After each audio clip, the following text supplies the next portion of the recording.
थोड़ा सा technical fault हो रहा है, इसलिए हमें थोड़ा सा ये प्रॉब्लम आ रहा है, लेकिन हम कोशिश करेंगे कि अपने इस लेक्चर को आज कंप्लीट कर दें। नेक्स्ट है जी confession under section 164 CRPC whether retracted और not as the rule of caution must be supported by some connecting evidence. कोई कन्फेशन जो 164 का है वो रिट्रैक्ट हुआ है या नहीं हुआ, लेकिन रूल ऑफ एविडेंस और रूल ऑफ कॉमन प्रूडेंट वो यही कहती है कि आपने इसमें इन चीज़ों का ख्याल रखना है कि वो उसको कोलैबोरेशन मस्ट होनी चाहिए। 1992 SCMR 950, 1969 SCMR 442, 1971 SCMR 341, PLD 1964 supreme court 813। इसी तरह trial court rejecting ocular testimony but convicting appellant on the basis of his confession. जब आकुलर अकाउंट ही जाता रहा तो कन्फेशन पे आप किस तरह सजा दे सकते हैं। PLJ 1973 Karachi 244 judicial confession when not admissible. बाज़ औक़ात ऐसा हो जाता है कि जुडिशियल कन्फेशन होता है वो भी नॉट एडमिसिबल हो जाता है। किन किन हालात में?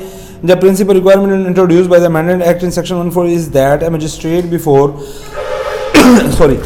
regarding any confession should explain to the person making it that he is not bound to make a confession and if he does so it may be used in evidence against him। और अगर वो ऐसा नहीं बताता तो उसकी कोई value नहीं है। इसी तरह judicial confession when not admissible में बड़ी डिटेल के साथ उन्होंने ये चीज़ें बताई, यानी कि हर वो चीज़ जो 164 में दी गई है लेकिन वो उनमें से कोई एक भी छोड़ दी गई, तो ये सारी जजमेंट उसी बेस पे करती हैं। PLD 1950 Lahore 212, ILR 1921 2 Lahore 325, PLJ 1991 criminal cases 380। इसी तरह judicial confession recorded on oath उसकी कोई बिल्कुल वैल्यू नहीं है जी। PLJ 1987 criminal cases Peshawar 481 state versus Mumtaz वगैरह, ये इसमें आपने बात याद रखनी है। Judicial confession whether illegal and not admissible in evidence when recorded on oath, ये इस पे जजमेंट हैं। PLD 1973 Lahore 714, 1992 PCLJ 955, 7 CLJ 131 Anthony versus emperor, 47 CLJ 9046 772 page Lahore की है जी, DB की जजमेंट है। इसी तरह आप रिट्रैक्टेड कन्फेशन पे आ जाए, ये यहाँ पे मैं आपको बात बताता चलूँ कि कन्फेशन जो होता है वो रिट्रैक्ट हो भी जाए तो उसकी एडमिसिबिलिटी पे कोई फ़र्क नहीं पड़ता अगर वो वॉलंटरली हो तो। अगर वो वॉलंटरली है तो अगर वो रिट्रैक्टेड हो भी गया तो फिर भी उस पर सज़ा बेस की जा सकती है, लेकिन चूंकि वो रिट्रैक्ट हो जाता है तो एक जो कॉमन प्रूडेंट माइंड है वो ये कहता है कि उस पर आप कोलैबोरेशन सीख करें, यानी कि कोशिश करें कि सोलली उस पर को कन्विक्शन की बेस नहीं बनना चाहिए। ये थोड़ा सा इम्पोर्टेंट टॉपिक है। इसमें जनाब जजमेंट हैं जी, ये हमने ये सारी की सारी इन्हीं बातों में है कि इनकल्पेटरी कन्फेशन स्टेटमेंट बट यानी कि बाकी तमाम रिक्वायरमेंट्स पूरी हैं, सिर्फ रिट्रैक्ट हो गया, लेकिन अदरवाइज अगर वो कोलैबोरेट कर जाता है दूसरी एविडेंस के साथ तो उसको आप सोल बेस बना सकते हैं। NLR 1989 criminal 536 Sherzaman versus state, PLD 1964 Karachi 197, 1989 SCMR 446। उन्होंने क्या जी retracted judicial confession can form sole basis for conviction, 1989 SCMR 446, PLD 1990 supreme court 484, जिसमें भी यही उन्होंने हेड किया। Confession under section 1 retracted and not collaborated by any other piece of independent evidence. इसमें उन्होंने कहा कि रिट्रैक्टेड है लेकिन इंडिपेंडेंट एविडेंस के साथ कोलैबोरेट नहीं करता तो फिर उसकी कोई वैल्यू नहीं है।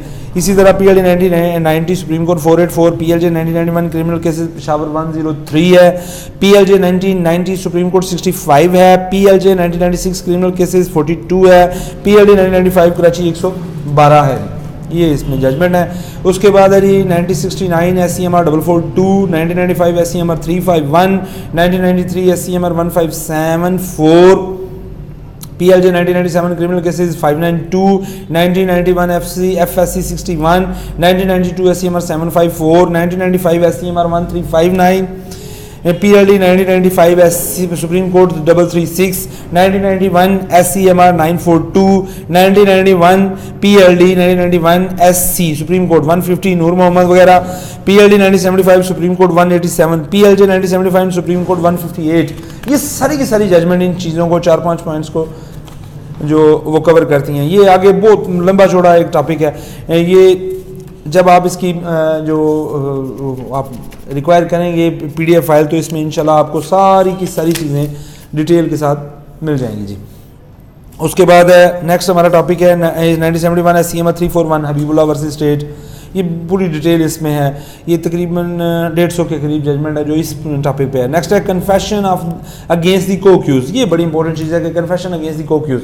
जब वो कन्फेशन अगर अब एक बड़ी इंपॉर्टेंट चीज़ है, कन्फेशन किसी दूसरे मुलज़म के ख़िलाफ़ अगर होता है तो उसको वो एडमिसिबल है, ये नहीं है कि वो इनएडमिसिबल नहीं है, लेकिन होता यह है कि फिर आपने उसको ये देखना है कि वो कराबोरेट करता है अदर एविडेंस के साथ कि नहीं। अगर वो दूसरी एविडेंस के साथ कराबोरेट नहीं कर पा रहा तो फिर उसकी कोई सच वैल्यू नहीं है। जिस तरह उसकी अपने हद तक वैल्यू है, इसी तरह उसके अगर वो इनकल्पेटरी है तो फिर तो उसका, अगर एक्सकल्पेटरी है खुद की हद तक तो दूसरों के खिलाफ भी वो यूज़ नहीं हो सकता। अगर वो इनकल्पेटरी है, वो खुद अपने खिलाफ हो सकता है तो फिर दूसरों के खिलाफ भी हो सकता है, लेकिन उसमें कराबोरेशन सीख करनी है, क्योंकि बहुत कम चांसेस होते हैं एक मुल्ज़िम खुद अपने बारे में बताता है, वो उसकी कोशिश होती है अपने बारे में तो कम से कम बताए, दूसरों के बारे में एग्जैजरेशन करे। तो ये बड़ा इंपॉर्टेंट टॉपिक है।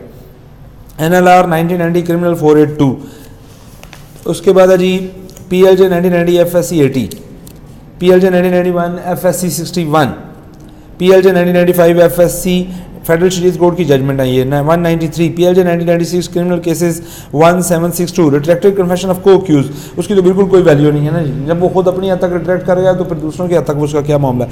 Confession of accused when not as a result of coercion, threat और प्रेशर हेल्ड ले परसीन regarding it is not sufficient to disbelieve it, even को थोड़ा बहुत डिले भी है तो उसको भी उन्होंने कहा छोड़ दें जी। PLJ 1996 PLJ 1996 criminal cases Quetta की judgment 1527, 1991 SCMR 244 statement of co-accused exonerating themselves but implicating others can not be used against others, खुद को एक्सोनरेट कर रहा है दूसरों को फंसा रहा है तो ये बिल्कुल भी यूज़ नहीं होगी। इसमें ये हमने काफ़ी सारी जजमेंट है जी। 1982 SCMR 351 321, 1986 SCMR 467 और फिर ये लातदाद जजमेंट्स हैं जो हमने इसमें ऐड किए हैं। अब मैं चूँकि सारी की सारी आपके सामने इसलिए नहीं रख रहा क्योंकि अब 2-2.5 घंटे का लेक्चर हो चुका है और काफ़ी लंबा हो चुका है, तो इंशाल्लाह मैं उम्मीद करता हूँ कि जब आप इसको सुनेंगे और फिर आप हमसे 00923005690772 इस नंबर पर व्हाट्सअप करके आप इसकी काफ़ी रिक्वायर कर सकते हैं जी। Where all the accused went together with the police and took out the property, ये बड़ी डिटेल है रिकवरी के हवाले से। एक केस है यार 1931 सीन 154 Dittu versus, but there is no evidence that they are any of them said before where it was buried. It was no discovery within section 27 of the evidence act. ये इसमें कहते हैं जी कि where all the accused went together with the police and took out the property from the place where it was buried at one and the same time, but there is no evidence that they are any of them said before it was buried. बड़ी important चीज़ है। अभी अज़ान का time हो गया तो इंशाल्लाह हम नेक्स्ट चीज़ पर बात करते हैं।